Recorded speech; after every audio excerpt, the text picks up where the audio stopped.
Mirzacho'l tumanining Mirzadala mahallasida tashkil etilgan markazlashgan qurtxonada 20 nafar kasanachi xotin-qiz tomonidan 2026-yil pilla hosili uchun 20 quti ipak qurti parvarishlanib, belgilangan kasanachilik shartnomasi asosida 1 tonna pilla xomashyosi topshirish rejasi viloyatda birinchilardan bo'lib bajarildi.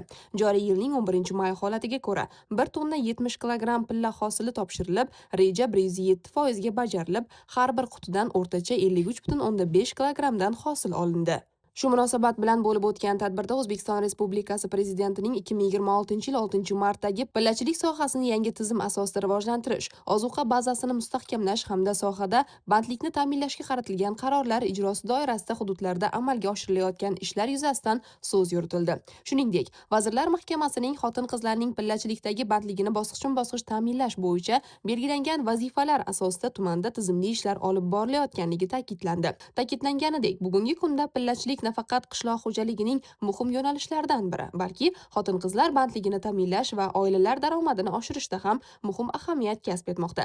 Shuningdek, tadbir davomida pillachilik mavsumida samarali mehnat qilayotgan kasanachi xotin-qizlarni rag'batlantirish maqsadida Ramiza Silk mas'uliyati cheklangan jamiyat rahbari tomonidan topshirilgan har bir kilogramm pilla hosili uchun 60 ming so'mdan naqd pul ko'rinishida mablag' hamda adras matolari topshirildi. Bu esa pillakorlarning mehnatini qadrlash, ularni yanada ruhlantirish va sohaga bo'lgan qiziqishini oshirishda muhim ahamiyat kasb etmoqda.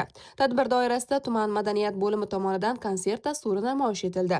Kuy-qo'shiqlar va sho'x taronalar ishtirokchilarga ko'tarinki kayfiyat ulashib, kasanachi xotin-qizlar maroqli hordiq chiqardilar. Ta'kidlanganidek, bugungi kunda Mirzacho'l tumanida pillachilik mavsumi uyushqoqlik bilan davom etib, viloyatda birinchilardan bo'lib pilla terimi va topshirish ishlari amalga oshirilayotganligi hudud pillakorlarining mehnatsevarligi va sohaga bo'lgan mas'uliyatini yaqqol namoyon etmoqda.